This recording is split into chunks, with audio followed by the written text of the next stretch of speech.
2022 has been, I think, a complicated year, right? I think a lot of people are remembering the year for all of the terrible stuff that's happened, and within the crypto space for all of the multi-billion-dollar blowups. But I think it's also important to remember all of the various positives that the crypto space has seen, right? So the merge, I think, is the most recent one, but the big one, right? This is something that the Ethereum has been waiting for pretty much since its inception, right? And it's been delayed and complexified and turned out to be more complex than we thought, and lots of things have happened. But now finally, as of September 15th, I think it was 0645 UTC, we actually have a proof of stake chain, right? And doesn't it just feel good to be able to say, not Ethereum is going to reduce its energy consumption by 99.9%, but Ethereum has reduced its energy consumption by 99.9%, right? We're literally talking about going from a level of electricity consumption similar to the entire country of Austria to a level of electricity consumption similar to the entire country of, I don't know, maybe San Marino, maybe Vatican, one of those.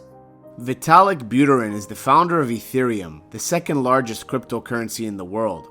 Before starting Ethereum, Vitalik was an early adopter of Bitcoin and was heavily involved in the crypto community. Vitalik has been through every single bear and bull market in crypto and claims this bear market is no different to the previous bear cycles the crypto industry has faced in the past. Vitalik was interviewed by Bankless Shows, where he gave his thoughts and opinions on where we currently are in the cycle and why he is feeling extremely bullish on Ethereum gearing up for the next bull run. He does, however, also speak about the other side of the sword, where if we have more liquidations and another potential black swan event similar to FTX, this could really slow down the adoption the crypto industry needs to move forward.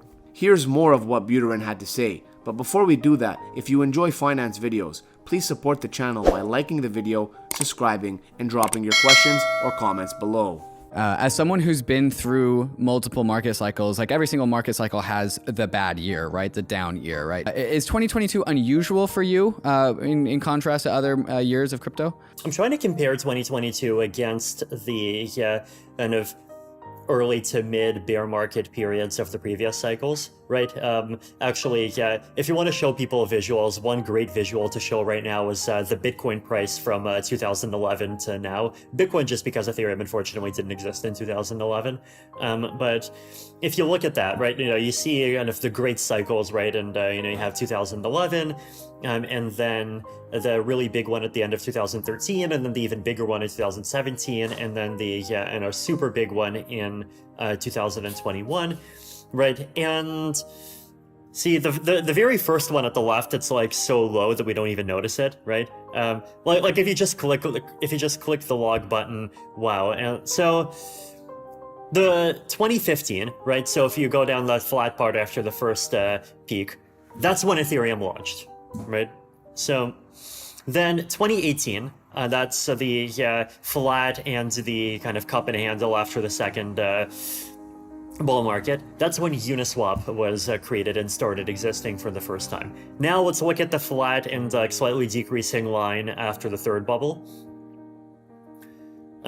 That's when the merge happened, and we had multiple ZK EVMs, and we're starting to see serious layer 2 adoption.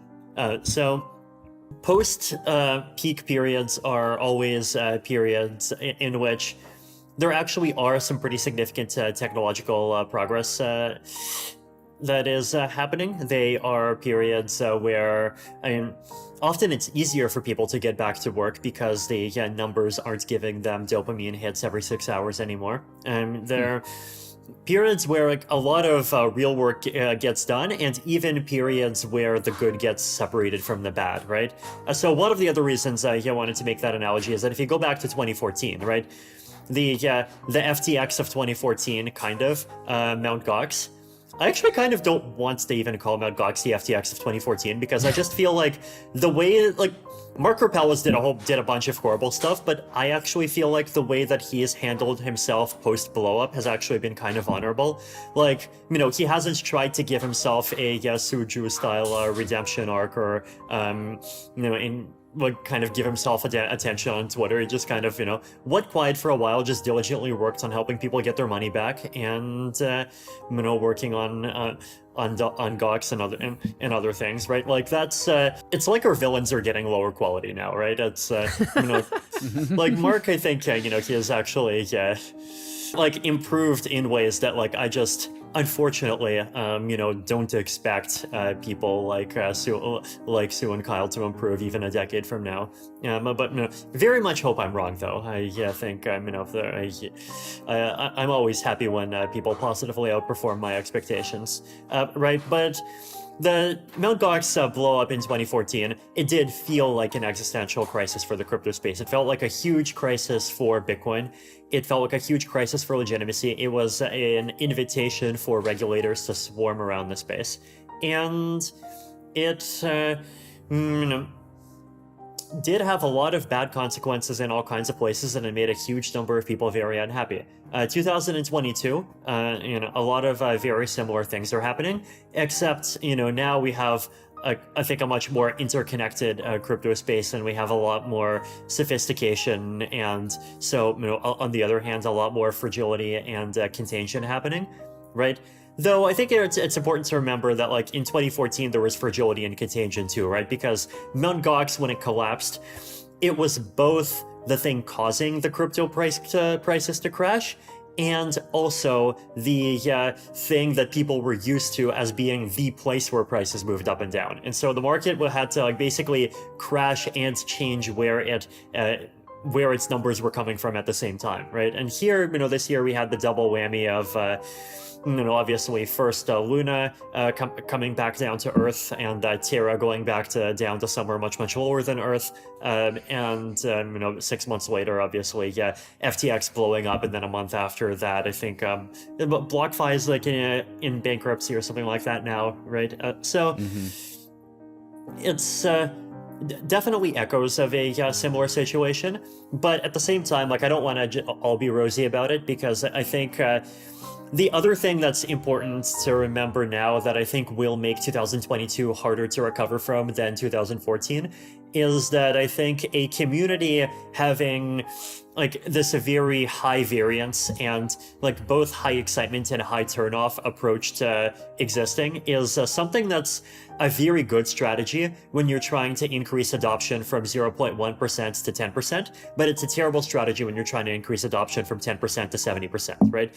I think this is a criticism I would have made of Bitcoin maximalism some time ago too, right? That if you're just a small community, then if you say incredibly over-the-top things about how the US government is the primary source of all evil in the world, and money printing is the reason why we have some kind of military statist dystopia instead of Switzerland-like happy land for everyone, then it's you're going to turn off a lot of people who clearly kind of see through those attitudes and realize that there's a lot more complicated stuff going on in the world. But at the same time, there is going to be some portion of the population that, like, really believes in the thing you believe, or is really receptive to the thing you believe, and they're attracted to the passion with which you say it, and so they're going to wants to come along with you. And being in this kind of siege mentality where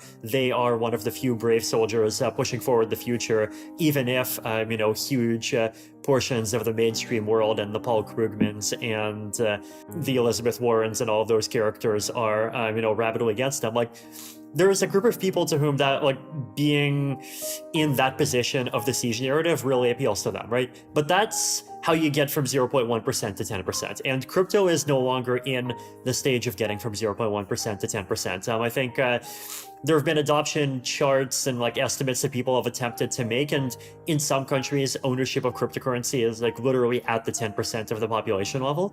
So now the space is at the level of trying to get from 10% to 70%, and that requires different strategies. And strategies where, this really crazy stuff that keeps losing people $5 billion keeps happening are, like, the exact opposite of what the space wants and needs to do, right? So I wanted to give the message of optimism, but also give this kind of important message that there is a lot of work that needs to be done. And, the status quo, even if it's a status quo that's like kind of secretly exciting and fun for a lot of us, like that's, not the sort of thing that we want crypto to continue to be 4 years from now if we actually wanted to succeed. Thank you for watching our video. For more finance content, don't forget to like the video and subscribe to the channel.